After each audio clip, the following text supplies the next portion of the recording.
大家好，我係奇。今日我哋要拆開嘅呢本書係1987年嘅超級暢銷書，惠特尼史泰格 （Whitley Strieber） 嘅《Communion》。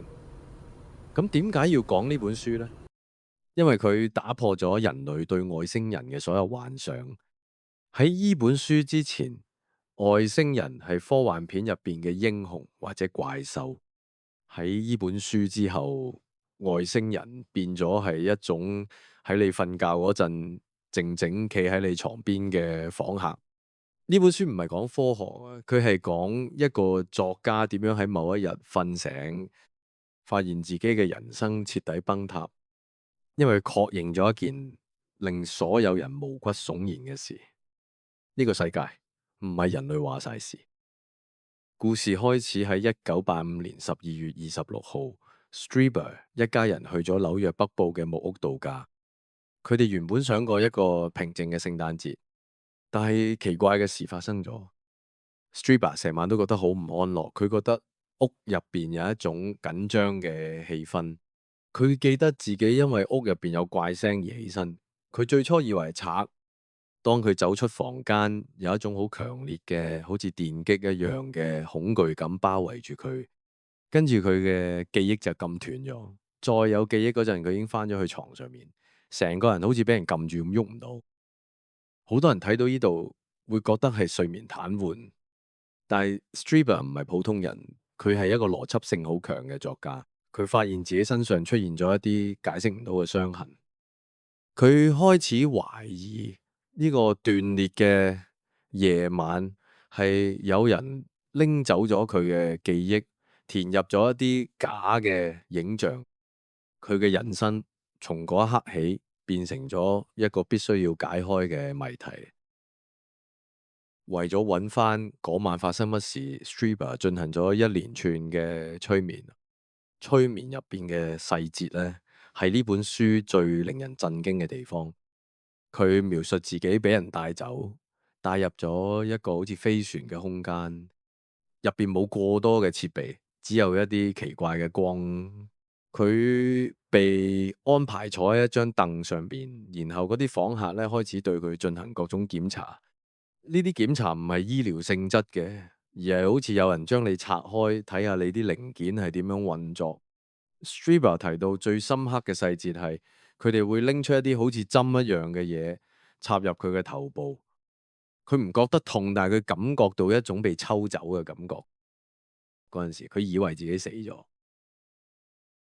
最令阿奇覺得心寒嘅係作者對嗰啲訪客嘅細節描寫。佢哋唔係咩閃閃發光嘅天使，亦唔係好似卡通嗰種 E.T.，佢哋身高大概3到4尺，動作非常敏捷，好似有某種機械性嘅規律。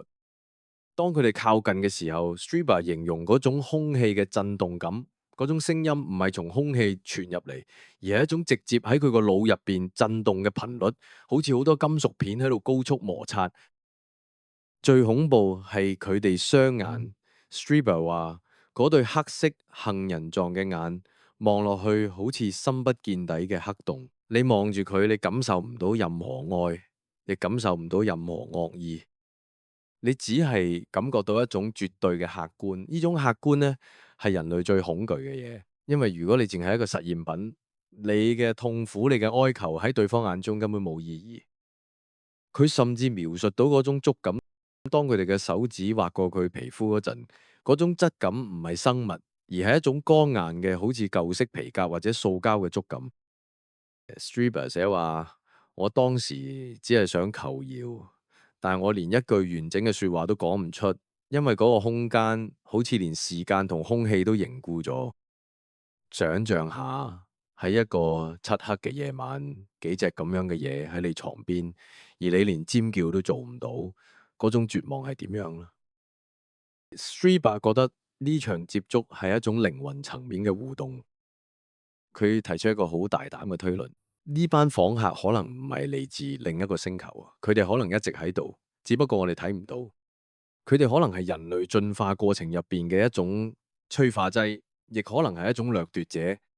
佢認為咧，呢種接觸咧唔係單向嘅，而係一種聖餐。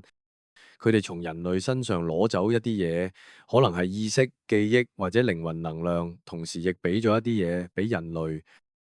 呢個諗法令呢本書嘅層次升華咗，佢唔再係一個單純嘅俾外星人捉走嘅故事，而係一個關於人類喺宇宙入邊地位嘅深刻反思。我哋係咪只係呢個宇宙農場入邊嘅農作物？我哋所謂嘅自由意志，係咪只係俾對方允許嘅一個實驗程序？當呢本書喺1987年出版呢，社會出現咗好大嘅反彈。